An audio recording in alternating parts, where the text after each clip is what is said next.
আসসালামু আলাইকুম everyone, মেরিনাস home কিচেনে আপনাদেরকে স্বাগতম। আজকের পর্বতে রয়েছে আম দুধের ডেজার্ট। খুব সহজভাবে এই রেসিপিটা ঘরে তৈরি করে নিতে পারেন। যেহেতু এখন অনেক গরম পড়েছে, গরমে যে কোনো ঠান্ডা ঠান্ডা ডেজার্ট খেতে খুবই ভালো লাগে। আজকে আম দুধ দিয়ে দারুণ একটা ডেজার্ট শেয়ার করব, যেটা বানাতে সময় লাগবে খুবই কম আর খেতে অনেক বেশি মজা।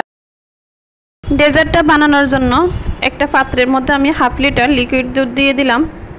এর মধ্যে এখন আমি দিয়ে দেব 2 টেবিল চামচ চিনি। আপনারা চাইলে চিনিটা স্কিপ করতে পারেন যদি আমে অনেক বেশি মিষ্টি হয়।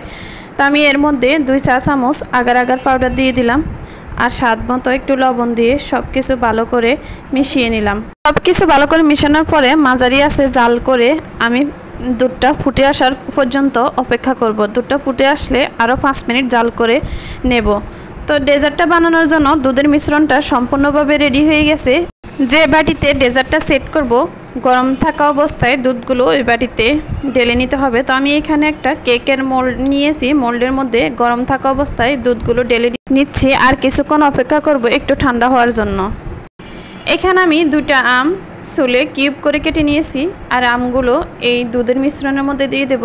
যেহেতু এখন দুধটা অনেকটাই ঠান্ডা হয়ে গেছে, তা আমি অল্প অল্প করে দুধের মিশ্রণের মধ্যে আমগুলো দিয়ে দিচ্ছি। সবগুলো আম দেওয়া হয়ে গেছে। এই পর্যায়ে নর্মাল ফ্রিজে রেখে দেবো 1 ঘন্টার জন্য। 1 ঘন্টা পরে ফ্রিজ থেকে বের করে নিয়ে আসলাম। তো চাইলে আপনারা এই বাটিতে রেখেও কেটে কেটে খেতে পারেন, আবার চাইলে বাড়ি থেকে বের করে ঢেলে পছন্দ মতো স্লাইস করে কেটে আম দুধের ডেজার্টটা পরিবেশন করতে পারেন। তো আমার রেসিপিটা সম্পূর্ণ রেডি। সবার কাছে যদি ভালো লেগে থাকে অবশ্যই একটা শেয়ার আর একটা লাইক, একটা কমেন্টস করে দিবেন। আজকের রেসিপিটা এই পর্যন্ত। এতক্ষণ পর্যন্ত এই আম দুধের ডেজার্টের রেসিপিটির সঙ্গে থাকার জন্য সবাইকে অসংখ্য ধন্যবাদ। আজকের মতো এখানে বিদায় নেব। সবাই ভালো থাকবেন, সুস্থ থাকবেন। আল্লাহ হাফেজ। আসসালামু আলাইকুম।